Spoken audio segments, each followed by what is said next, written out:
शाम का समय था। हल्क अपने रूम में टीवी देखते हुए खाना खा रहा था। उसका छोटा भाई स्पाइडरमैन टीवी पर लाइव फाइट टूर्नामेंट खेल रहा था और इस बार वो खुद रिंग में था। भीड़ तालियां बजा रही थी। अचानक एंट्री होती है रेड हल्क की। उसकी आंखों में गुस्सा और बदले की आग। मुकाबला शुरू होता है।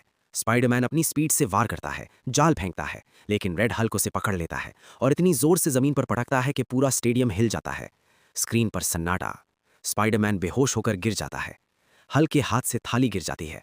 वो भागते हुए स्टेडियम पहुंचता है, अपने छोटे भाई को अपनी गोद में उठाता है और उसकी आंखों से आंसू बहने लगते हैं।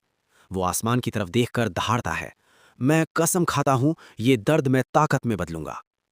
अगले दिन से हल्क गायब हो जाता है। वो हिमालय की बर्फीली गुफाओं में जाता है। सुबह 500 किलो पत्थर उठाता है। तेज नदी के बहाव के खिलाफ 300 किलोमीटर दौड़ता है। जंगल के जंगली जानवरों से मुकाबला करता है। दिन महीनों में, महीने सालों में बदल जाते हैं। पूरा 7 साल बीत जाते हैं, लेकिन हर रात वो अपने भाई की तस्वीर देखकर रोता है। एक दिन खबर फैलती है, पहाड़ की चोटी पर अंतिम शक्ति युद्ध होगा। जो हारेगा उसे खाई में धकेल दिया जाएगा। पूरा गांव इकट्ठा होता है। धूल उड़ती है और रेड हल्क हेलीकॉप्टर से उतरता है। पहला मुकाबला, रेड हल्क बनाम आयरन बीस्ट। रेड हल्क उसे उठाकर पहाड़ से नीचे फेंक देता है।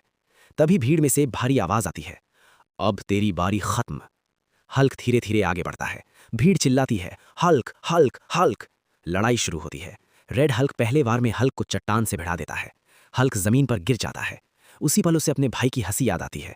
उसकी आंखें हरे बिजली की तरह चमकने लगती हैं। वो उठता है, एक हाथ से रेड हल्क को पकड़ता है, आसमान में उछालता है और पूरी ताकत से जमीन पर पटक देता है। पहाड़ हिल जाता है। धूल छटती है। रेड हल्क हिल भी नहीं पाता।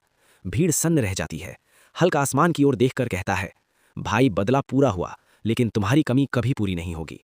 हवा शांत हो जाती है। सूरज की रोशनी हल्क पर पड़ती है और कहानी यहीं खत्म नहीं होती, क्योंकि असली हीरो बदले से नहीं, अपने दिल से महान बनता है।